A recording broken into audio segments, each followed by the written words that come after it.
The card was handmade. That was the first thing I noticed. Thick cream cardstock, my name written in green marker in my brother's handwriting. Little cartoon balloons drawn around it like he used to do when we were kids. I almost felt something warm before I opened it. Inside, in that same green marker, maybe this year you'll figure out where you actually came from. Ha! He slid it across the table with both hands like he was presenting something ceremonial. My Aunt Roslyn looked up from her potato salad. My cousin stopped mid-sentence. My mother, Faye, set down her fork with a sound that was too deliberate to be accidental. Nobody laughed. Not even him, after the first 2 seconds. I was turning 31. We were in the backyard of the house I grew up in Columbus.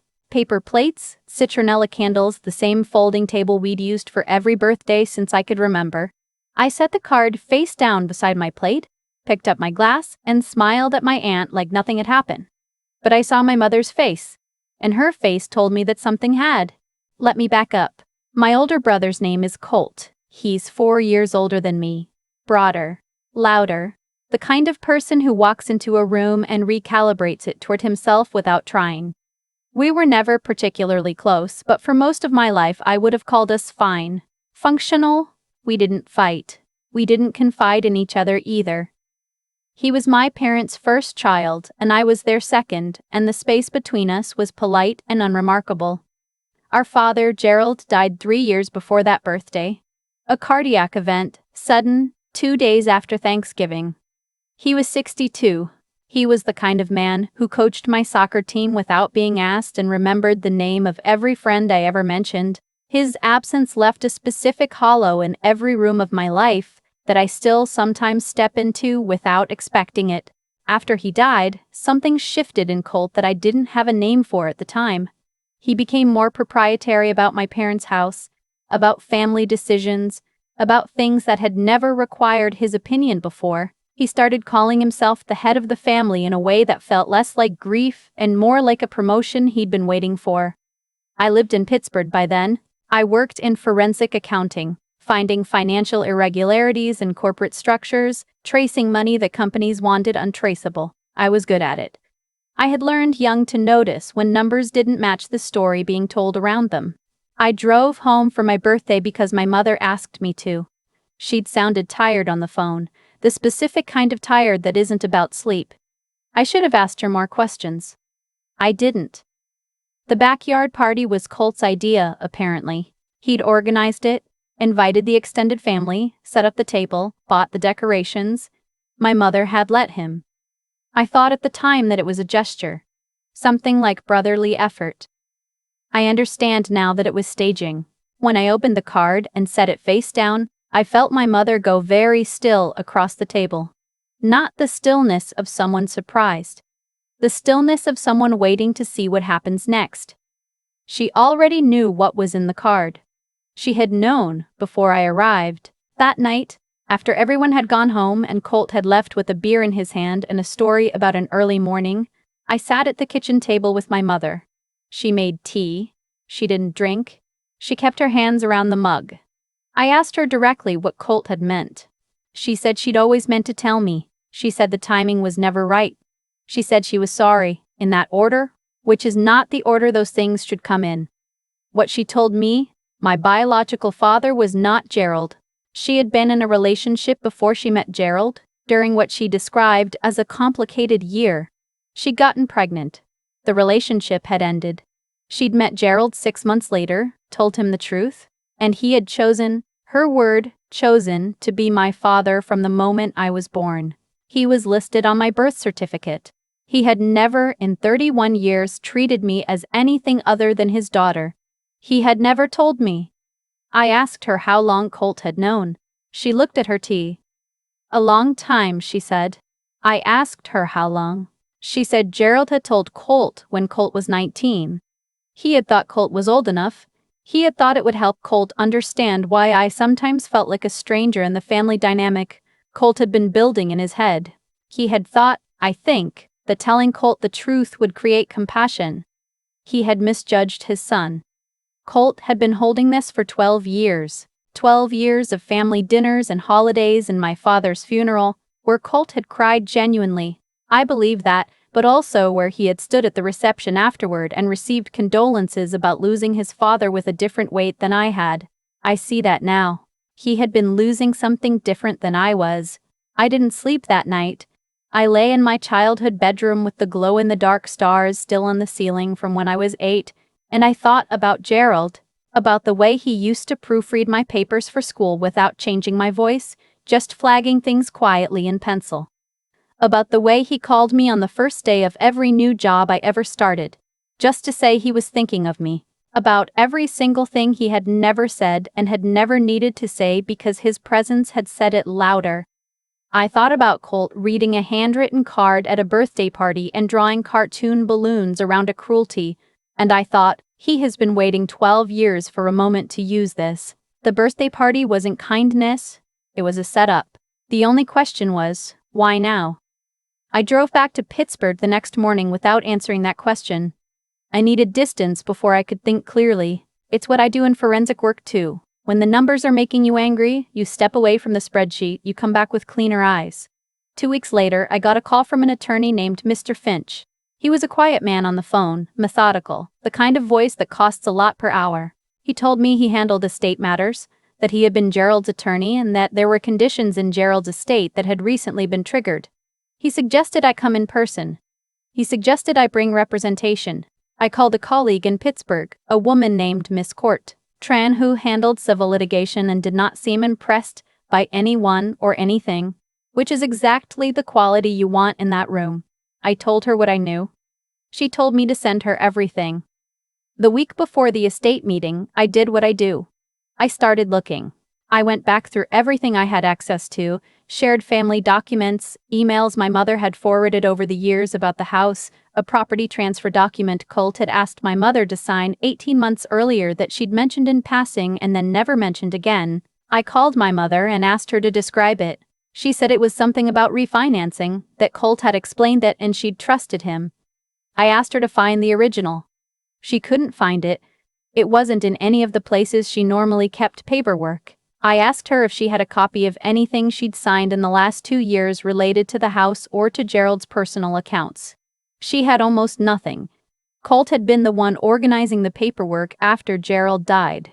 He had been the one who said he would handle it because she was grieving and shouldn't have to. This is how it works, I know from my job. You don't steal in one large obvious motion. You become indispensable first. You become the person who handles things. You let the trust build until the documents don't get read carefully anymore. Then you move. Ms. Tran got a subpoena for the estate records within 4 days. What came back was not a refinancing document. What Colt had had my mother sign was a beneficiary amendment on a brokerage account Gerald had held separately from their joint finances, an investment account Gerald had been building quietly for 30 years. A college fund that became a retirement supplement that became, by the time of his death, substantial. The amendment redirected the full account to Colt alone. My mother believed she was signing something about the house mortgage. She had signed her name on a page she was told was page 3 of a 5-page document. The document was 2 pages. There was no page 3. Mr. Finch's call made sense now. Gerald had set a condition in his will. The estate was not to be formally distributed until a specific period had passed, and any beneficiary amendments made within 2 years of his death were to be independently reviewed. Gerald had not been naive about his son. He had loved Colt, I believe that, but he had known, in the way parents sometimes know without saying, what Colt was capable of when no one was watching. Gerald had also left a letter. Mr. Finch read it at the meeting. It was not long. Gerald was economical, as I said. He wrote that he had known since I was born who my biological father was, and that it had never once changed how he felt about me. He wrote that he was telling this to the record because he wanted it documented, clearly, that I was his daughter in every sense he had ever cared about. He wrote that he had watched me grow into someone who found the truth even when other people worked to bury it, and that he was proud of that, and that he hoped I would use it well. He left me 60% of the estate. He left Colt 20% and a specific attached note about the brokerage account amendment, which Gerald had discovered 14 months before he died. The note was not angry, it was just clear. Gerald wrote that he had chosen not to confront Colt directly because he did not believe it would change anything, but that he had taken steps to ensure the attempt would not succeed. He had notified Mr. Finch. He had updated the will accordingly. He had done it quietly, without drama, the way he did everything. Colt's attorney, a man whose name I'd seen on billboards for personal injury cases, stood up when Mr. Finch reading. He talked for several minutes about contested provisions, about the validity of conditions, about the biological question as it related to my standing as a legal heir. Miss Tran let him finish. Then she placed a document on the table. It was a certified copy of my birth certificate, with Gerald listed as my father. She placed beside it a copy of a letter Gerald had written to his own attorney in the year before his death, explicitly addressing my parentage and explicitly reaffirming my status as his heir. She placed beside that a forensic accounting summary of the brokerage account amendment, with the signature page flagged and a note attached from a document examiner she had retained in the 72 hours since we'd received the subpoena results. The document examiner's finding was straightforward. The signature page my mother had signed did not match the document it was purported to be part of. The paper stock was different. The page margins were different. The date in the footer did not match the date of the supposed original filing. Colt's attorney went very still. He leaned toward Colt and said something quietly. Colt shook his head once. Then he stopped shaking it. My mother was at the end of the table. She had not said anything since Mr. Finch began reading. When I looked at her, she was looking at her hands, at the table, at some middle distance that wasn't quite anything in the room. She looked like a woman who had been waiting for a door to open and was now standing in the cold on the other side of it, not sure yet if she was glad. Colt's attorney withdrew from the case by the end of that week. The brokerage account amendment was invalidated by court order. The fraudulent amendment meant Colt was now looking at potential civil liability to the estate, the account with interest, plus the legal costs of unwinding his interference. He had a repayment timeline. He had no one above him to absorb it. He had spent 12 years holding a secret over his family like a card he was waiting to play, and the card had turned out to be in a deck someone else had already shuffled. I didn't call him. He didn't call me. My mother came to Pittsburgh the following month. She sat in my kitchen, and she told me things she had never told me. About the year before she met Gerald. About the man whose name I now had as a biological fact, but not yet as a relationship. She cried. I sat with her. I didn't cry then. I had done that alone, in the nights between the meeting and her visit, in the specific way you cry when you're grieving something you didn't know you had until you found out it was always there. I told her I needed time. She said she understood. I'm not sure she did, but I didn't say that. I kept Gerald's letter, not framed, not displayed, in the drawer of my desk where I keep the things that matter enough to be close without needing to be seen. I did not move back to Columbus. I found a house in Pittsburgh with a good view of the river from the kitchen window, and I made it mine. I cook in it. I have friends there. I built a life that belongs to me, made of choices I made myself, and the foundation is solid in a way that I used to think required other people to agree to before it counted. It doesn't. Here's the thing about being told you are not what you thought you were. It's only devastating if your identity was entirely borrowed. I grew up knowing I was Gerald's daughter. That is still true. No document, no birthday card, no green marker joke in front of the extended family changes that the man taught me how to read a balance sheet at the kitchen table when I was 15, and took a day off work when I got my first job offer to take me to lunch, and wrote a letter to a lawyer so that 12 years of his son's maneuvering would unravel cleanly when the time came. Some people in your family choose you. Not in the easy, obvious way, not in the way that gets said at holidays and sounds like a sentiment, in the quiet way, the deliberate, long game, paper trail way. The way that means they were always going to make sure you were okay even after they were gone. I have thought about Colt. I've thought about what 12 years of carrying a secret does to a person, about whether the cruelty was the result of something broken or whether it broke him. I don't know. I don't know if the answer to that question would change how I feel. I've stopped needing it to. Gerald used to say that the most useful skill in any complicated situation was being able to see clearly what was actually there, not what you wanted to be there, not what someone else had told you was there. but what was actually, documentably, provably there. I found what was there. I always do. Have you ever had someone protect you from something without telling you they were doing it? Not until you found the proof yourself, years later, and understood, finally, what they had been doing all along. I've thought a lot about what Colt actually believed he was doing, not the fraud part. That part is clinical, documentable. The kind of thing that gets unwound in conference rooms with subpoenas and document examiners. I mean the birthday card, the green marker, the cartoon balloons he drew around a sentence designed to make me feel like I didn't belong anywhere.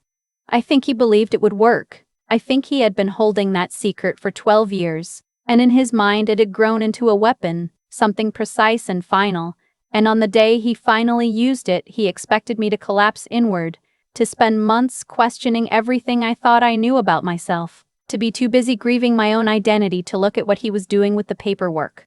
That's the thing about people who build their plans around someone else's breaking point. They have to believe you're fragile enough to break. Colt had watched me for 31 years and decided I was. He was wrong, but I don't think the error was random. I think he needed me to be fragile because the alternative, that I was steady and capable and would eventually find exactly what he'd done, was a possibility he couldn't afford to sit with. What he did required a specific kind of recklessness that I've seen in my work before. People who commit financial fraud inside families almost always believe two things simultaneously: that they are smarter than everyone around them, and that love will function as a blindfold. My mother loved Colt. She handed him documents without reading them because he was her son, and she was grieving and he had made himself useful at the exact moment she needed someone to lean on.